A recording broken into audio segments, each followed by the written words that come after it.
Hello Sunday. तर चला, संडेचा दिवस आलेला आहे. थोडासा आरामाचा दिवस असतो असं तुम्हाला वाटत असेल, पण ज्या दिवशी इडली हा जर बेत असेल आपल्या घरी, त्या दिवशी तो आराम कमी आणि थोडं जास्तच काम होऊन जातं. तर इडलीचं बॅटर छानपैकी फर्मेट झालेलं होतं, खूप छान फुललेलं होतं. नशीब इतकंच फुललं, याच्यानंतर जर ते फुललं असतं तर पूर्ण ओतल्या बाहेर आलं असतं आणि ते एक्स्ट्रा काम वाढतं, ते वेगळंच. ते तुम्हालाही ठाऊकच असणार आहे, प्रत्येकजण याच्यातून गेलेला असणार आहे. प्रत्येक गृहिणीला ही गोष्ट माहिती आहे आणि ते साफ करणं किती कठीण असतं.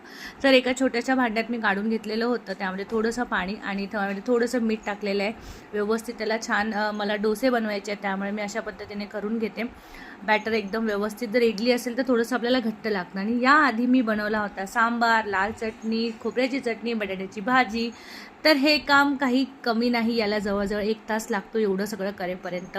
आणि मग जेव्हा आपण डोसे बनवायला उभे राहतो तेव्हा त्यामध्ये किती वेळ जातो हे तर आपल्या घरातल्या लोकांच्या खाण्याच्या क्वांटिटीवरच आहे. आणि हा आवडीचा पदार्थ खूप दिवसाने बनतो, त्यामुळे मनसोक्त खाल्ल्या जातं, तर छान वाटतं. त्याच्यामध्ये काही आळस वाटत नाही. तर मला तरी खूप आवडतं, त्यामुळे मस्त मजा येते. आणि छान क्रिस्पी झालेले होते, त्याचं बॅटरही खूप छान फर्मेट झालं होतं. आणि जे म्हणतो ना आपण, तांदूळ आणि डाळीचं प्रमाण जर योग्य असेल ना, तर त्याची चवसुद्धा खूप छान लागते. तर व्यवस्थित झालेलं होतं. जर तुम्हाला हे बॅटर कशा पद्धतीने बनवलं हे पाहायचं असेल तर नक्की मला कमेंट करा.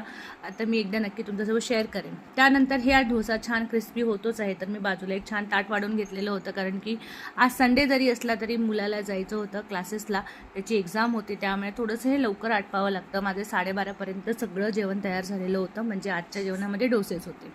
आणि असं छान ताट तयार झालं होतं. आणि हे ना, आदल्या रात्री आम्ही जवळजवळ 10 वाजता काहीतरी गोड खाण्याची क्रेविंग झाली, तर आम्ही झटपट असे ब्रेडचे डोनट बनवलेले होते. याची रेसिपीसुद्धा हवी असेल तर मला कमेंट करा, मी नक्की तुमच्यासोबत शेअर करेन. किंवा तुम्ही यूट्यूबवर जरी सर्च केलं ना तर तुम्हाला इझिली मिळून जाईल. मीही तिथनंच घेतलेली आहे. खूप पटकन होते आणि टेम्पटिंगसुद्धा आहे, आणि चवीला खरंच खूप छान लागते. एकदा नक्की ट्राय करून बघा, मजा येईल. तर अशा पद्धतीने आमचा संडेचा अर्धा दिवस तरी छान संपलेला आहे.